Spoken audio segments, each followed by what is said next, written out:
Hi friends, எப்படி இருக்கீங்க? இன்றைக்கி நம்ம என்ன பார்க்க போகிறோம்னா, எப்படி நாங்கள் வந்து இந்த டைரி ஃபார்ம் வந்து ஸ்டார்ட் பண்ணோம், அது ஸ்டெப் பை ஸ்டெப் ப்ராசஸாக நான் வீடியோ எடுத்திருக்கேன். அது எப்படி ஆரம்பித்தோன்னு சொல்லிட்டு இன்றைக்கி பார்க்கலாம்.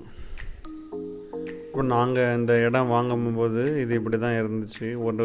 ஒரு மரம் கூட இல்லாமல் போர்லாம் போடாமல் தான் வச்சுருந்தாங்க. நாங்கள் தான் காம்பவுண்டு கட்டினோம் சுற்றி. இது ஒரு ஏக்கர் இடம் இருக்கும். அடுத்து பார்த்திங்கன்னா ஒரு போர் போட்டோம். ஒரு 500 அடியில் தான் தண்ணி வந்துச்சு. இங்கே இந்த பார்த்துட்ருக்க புல் வந்து கோஃபோரு. இது வந்து மாட்டுக்கு ரொம்ப தேவை. நம்ம மாட்டு பண்ண வைக்கணும்னா கண்டிப்பாக அந்த புல்லை நீங்கள் வந்து முன்கூட்டியே நீங்கள் வைக்கணும். இந்த மாதிரி ரெயின் கன் யூஸ் பண்ணிங்கன்னா வாட்டர் வந்து ரொம்ப மிச்சம் பிடிக்கலாம். நம்ம சாதா தண்ணி வந்து பாய்க்கிறதோட இப்படி பாய்ச்சா க்ரோத்து நல்லாயிருக்கும். ஒரு 10 மாடுக்கு வந்து நீங்கள் ஒரு ஏக்கரில் வந்து இந்த கோஃபோர் போட்டிங்கன்னா ரொம்ப நல்லாயிருக்கும். இது வந்து இப்போ நிறைய டைப் இருக்குது. சூப்பர் நேப்பியரு அந்த மாதிரி நிறைய வகைகள் வந்திருக்கு. நீங்கள் அதுவும் யூஸ் பண்ணிக்கலாம். எங்களுக்கு வந்து இதான் கிடச்சிச்சு இந்த கோஃபோர். அதனால் நாங்கள் இது யூஸ் பண்ணியிருக்கோம். நமக்கு வந்து இந்த கோஃபோரு தட்டை வந்து நம்ம அதிகமாக இருந்துச்சுன்னா நமக்கு வந்து வைக்கலோட செலவு வந்து மிச்சமாகும். அடுத்து பார்த்திங்கன்னா என்ன மாடு வந்து வாங்கணும்னு சொல்லிட்டு ஒரு கன்ஃபியூஷன் இருந்துச்சு. அந்த நேரம் வந்து இந்த ஜல்லிக்கட்டு போராட்டங்கள்லாம் நடந்தனால நமக்கு வந்து இந்த நாட்டு மாடு மேலே ஒரு க்ரேஸு. யூடியூப்லலாம் பார்க்கும்போது கிர் மாடு தான் ரொம்ப நல்லது அப்படின்னு சொல்லியிருந்தாங்க. ஸோ நாங்கள் வந்து கிர் மாடை தேடி இந்த கிர் மாடு நாகர்கோயிலில் ஒரு ஆள் வச்சுருந்தாங்க. அவங்கள்ட்ட போய் வாங்க போனோம். ஸோ ஃபஸ்ட்டு வந்து ஒரு 3 மாடு கிர் மாடு வாங்கினோம்.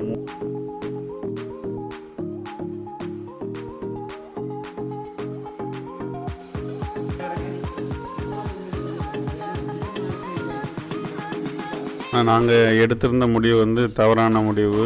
ஃபஸ்ட்டு நாங்கள் எடுத்த உடனே நாட்டு மாடு வளர்த்துருக்கக்கூடாது.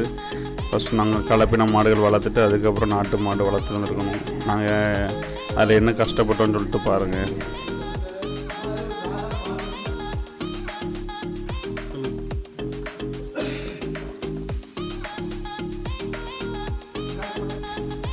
ஸோ ஃபஸ்ட்டு வந்து நாங்கள் இந்த மாடுகளை வந்து வீட்டுக்கு பின்னால் தான் வச்சுருந்தோம். சின்ன இடம் தான். வீட்டுக்கு மேலே ஒரு அனுபவங்கள் நமக்கு கிடைக்கிறதுக்காக வேண்டி இந்த அவ்வளோ பசுகளையும் நம்ம வீட்டுக்கு மேலே தான் வச்சுருந்தோம். எங்கள் பாட்டி காலத்தில் வந்து மாடு வளர்த்துட்டு இருந்திருக்காங்க. ஸோ அந்த தொழுவெல்லாம் எங்கள் வீட்டில் இருந்ததுனால நாங்கள் அப்படியே அதை சிம்பிளாக நாங்கள் பண்ணி பார்த்தோம். இந்த காஃபு வந்து ஆக்சுவலாக எனக்கு ரொம்ப சீப்பாக கிடச்சிச்சு. ஒரு ஆள் வாங்கி வளர்க்க முடியாமல் என்கிட்ட தந்தாங்க இந்த கிர் காஃபு. ஒரு 20,000 ருபீஸ் தான் எனக்கு இந்த காஃபு கிடச்சிச்சு. ஆக்சுவலாக இப்போ இந்த காஃபெலாம் வந்து 1 லட்ச ரூபா 2 லட்ச ரூபாலாம் சொல்கிறாங்க. எந்த அளவுக்கு உண்மைன்னு எனக்கு தெரில. எங்களுக்கு மெயின் ப்ராப்ளம் என்னவாக இருந்துச்சுன்னா அந்த மாடை வந்து மேய்ச்சலுக்கு விட முடியல. ஒரு 5 மாதம் கழித்து இந்த மாடு குட்டி போட்டுச்சு. சரி, குட்டி போட்டுச்சு அப்படின்னு ரொம்ப சந்தோஷமாக இருந்துச்சு மனசு. அப்படி சந்தோஷமாக இருக்கும்போதே கூடவே சேர்ந்து இன்னொரு பிரச்சனையும் வந்துச்சு. என்னென்னா இந்த பசு வந்து கறக்க விடலை. நமக்கு வந்து மனசார பால் தரல இந்த பசு. அதுக்கு என்ன ஒருவேளை அதுக்கு கூச்சமாக இருக்கும் அப்படின்னு நான் நினைக்கிறேன். நாங்கள் வாங்கி இந்த மாடு ரொம்ப பாசமாக இருக்கும். எங்கள்கிட்ட வந்து ரொம்ப வித்தியாசம். நம்ம கலப்பின மாடுகள், ஜெர்சி மாடுகள், ஹெச்எஃப் மாடுகளோட இந்த மாடு வந்து ரொம்ப ஒரு பழகிறதுக்கு ரொம்ப நல்லாயிருக்கும். மாடு வளர்க்குறோங்கிறதுக்கு வந்து ஒரு அர்த்தம் இருந்த மாதிரி இருந்துச்சு இந்த கிர் மாடு வளர்க்குறது. ஆனால் வந்து லாபம் கிடையாது, கட்டாயமாக லாபம் கிடையாது.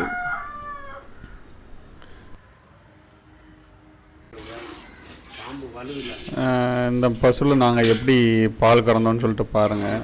இந்த மாதிரி ஒரு பெரிய கம்பு இதில் வச்சிடுச்சு. வேறு வந்து ஒரு கயிறு கட்டியிருந்தோம் காலில். ஏன் இப்படி பண்ணுறோன்னா இந்த காலை வச்சு இது அப்படியே உதைக்கும். இப்போ நமக்கு அதில் ஒரு கம்பு இருக்கிறனால தான் அது அமைதியாக இருக்குது. ஏன்னா அது அடிக்கும்போது கால் வலிக்கும் அதுக்கு. இல்லைன்னா இதில் கறக்கவே முடியாது. இதில் எவ்வளோ கிரிட்டிக்கலான சுச்சுவேஷன்னா, அவ்வளோ பாலும் கன்றுக்குட்டி கொடுத்தாலும் கன்றுக்குட்டிக்கு ப்ராப்ளம் ஆயிரும். பாலை கறக்காமல் நம்ம விட்டுருந்தாலும் மடுநோய் வந்து பசுக்கு ப்ராப்ளம் ஆகும். ஸோ எப்படியாவது அந்த பாலை நம்ம கறக்கணும், அது ஒரு பெரிய பிரச்சனை. ஸோ இப்போது எப்படி பார்த்திங்கன்னா, நம்ம வீட்டுக்கு பின்னால் வச்சுருந்த ஃபார்ம் அப்படியே ஃபுல்லாக பசுவாயிடுச்சு. இந்த கிர் மாடு போக நாங்கள் கலப்பின மாடுகளும் வச்சுருந்தோம்.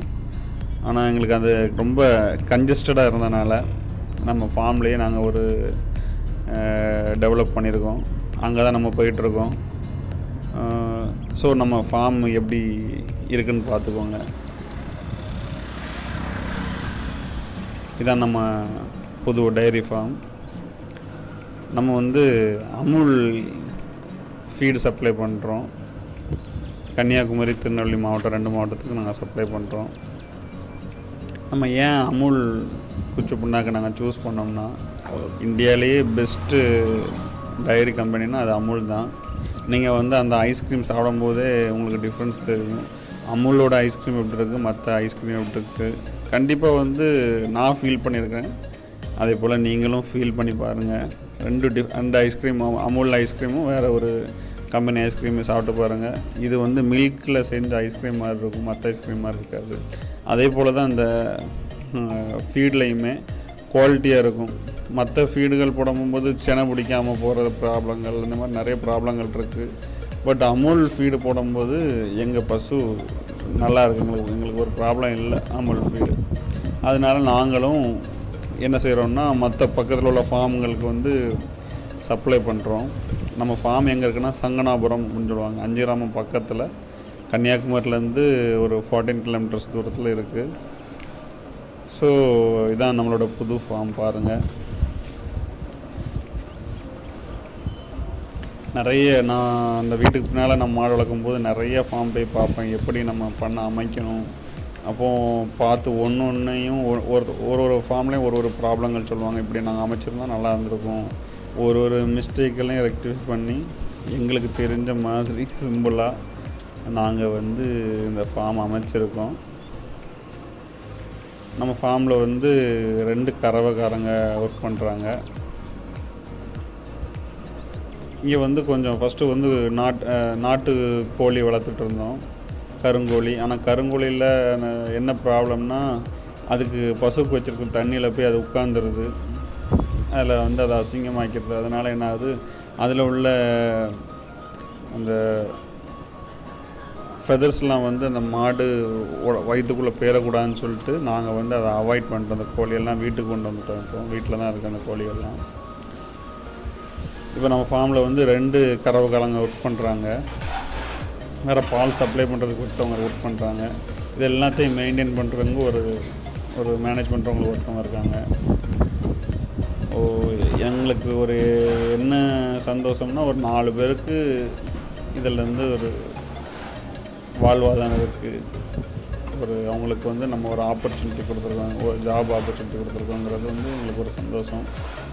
மற்றபடி இதில் ஒரு பெரிய லாபம்லாம் சொல்ல முடியாது, நஷ்டம் இல்லை. ஆனால் இப்போ எங்கள் ஃபார்ம் வந்து நஷ்டம் இல்லாமல் போயிட்டுருக்கு, ரன் ஆகிட்டுருக்கு. ஃப்யூச்சரில் கண்டிப்பாக இதை லாபகரமாக ஆக்குறதுக்கு ஆப்பர்ச்சுனிட்டிஸ் இருக்குது, சான்ஸ் இருக்குது. இங்கே அந்த கிணறு வந்து எப்படின்னா, இந்த நம்ம ஃபார்மில் உள்ள வேஸ்ட் தண்ணி, அந்த மாடோட யூரின் எல்லாமே இதில் வந்து கலெக்ஷன் ஆயிரும். இதிலேருந்து ஒரு பைப்லைன் போட்டிருக்கோம். அந்த பைப்லைன்லேருந்து அந்த தட்டைக்கு போய் பாயணும். ஸோ ஒரு ஆர்டிஃபிஷியலான ஒரு மேனுவருமே நாங்கள் அதில் ஆட் பண்ணுறதில்ல. அதனால் எங்கள் தட்டையோட க்ரோத் வந்து ரொம்ப நல்லா இருக்குது. இவ்வளோ இடம் வந்து தட்டை வந்து பத்தாது இவ்வளோ மாட்டுக்கு. நாங்கள் வெளியே இருந்தும் தட்டை எடுக்கிறோம். நம்ம ஃப்ரெண்டு ஒருத்தவங்க வச்சுருக்காங்க, அவங்களுக்கு தேவைக்கு மிஞ்சி அதிகமாக இருக்குது தட்டை. அதனால அவங்கள்ட்ட வந்து நமக்கு தர்றாங்க. அவங்கள்ட்ட தான் இந்த கோஃபோர் சீடை நாங்கள் வாங்கியிருந்தோம். இப்போ புதுசாக நிறைய கிராஸஸ் வந்துருக்கு. சூப்பர் நேப்பியர், வேலி மசால், அப்படி நிறைய டைப் இருக்குது. ஃப்யூச்சரில் கண்டிப்பாக அதெல்லாம் நாங்கள் பண்ணணும். இப்போது நாங்கள் இந்த இடம் வாங்கி ஒரு 3 வருஷம் ஆகியிருக்கு. 3 வருஷத்தில் இவ்வளோ டெவலப்மெண்ட் பண்ணியிருக்கோம். உண்மையிலே மனசுக்கு வந்து ரொம்ப சந்தோஷமாக இருக்கும் இங்கே வரும்போது. நம்ம எவ்வளோ தான் நம்ம வந்து காசு ஏர்ன் பண்ணாலும் நம்ம நேச்சருக்கு ஏதாவது நம்ம செஞ்சுருக்கோங்கிறது வந்து ரொம்ப சந்தோஷத்தை தருது. நீங்களும் இதே மாதிரி கட்டாயம் வந்து ஒரு ஃபார்ம் ஆரம்பிக்கணும். அதுக்காக தான் நான் இந்த வீடியோ போட்டிருக்கேன். வேண்டாம், ஒரு சீ ஃபுட்டு இண்டஸ்ட்ரியில் இருந்துட்டு இவன் ஏன் இப்படி சம்மந்தமே இல்லாமல் டைரி ஃபார்ம் பிஸ்னஸ் பண்ணுறான்னு சொல்லிட்டு நினைக்கலாம். அதே போல் இந்த சேனல்லையும் இப்படி ஒரு வீடியோ போடுறான்னு சொல்லிட்டு நீங்கள் நினைக்கலாம். இது வந்து உங்களுக்கு ஒரு ஸ்ட்ரெஸ் பஸ்டராக இருக்கலாம். இந்த நான் ஒரே கன்சிஸ்டண்ட்டாக மீன் வீடியோ பற்றி போட்டுட்ருக்கிறேன். ஸோ ஒரு சேஞ்சுக்காண்டி இந்த வீடியோ போட்டிருக்கேன். இது நிறைய பேருக்கு கண்டிப்பாக வந்து டைரி ஃபார்ம் ஆரம்பிக்கணுங்கிற எண்ணம் இருக்கிறவங்களுக்கு வந்து ஒரு மோட்டிவேஷனாக இருக்கும் அப்படின்னு நான் நினைக்கிறேன்.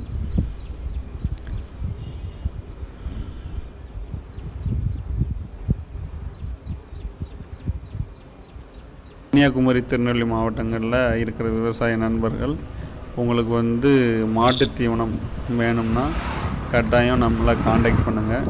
சங்கனாபுரத்தில் தான் நம்ம டைரி ஃபார்ம் இருக்குது. நீங்கள் வெளியே வாங்குறதோட கம்மியான ப்ரைஸில் வந்து நம்ம ஃபீட் சப்ளை பண்ணுறோம். அது குவாலிட்டியாகவும் இருக்கும் இந்த ஃபீடு. ஓகே ஃப்ரெண்ட்ஸ், இந்த வீடியோ பார்த்ததுக்கு ரொம்ப நன்றி. மறக்காமல் நம்ம சேனலை சப்ஸ்கிரைப் பண்ணுங்கள், ஷேர் பண்ணுங்கள், கமெண்ட் பண்ணுங்கள். Thank you. Have a nice day.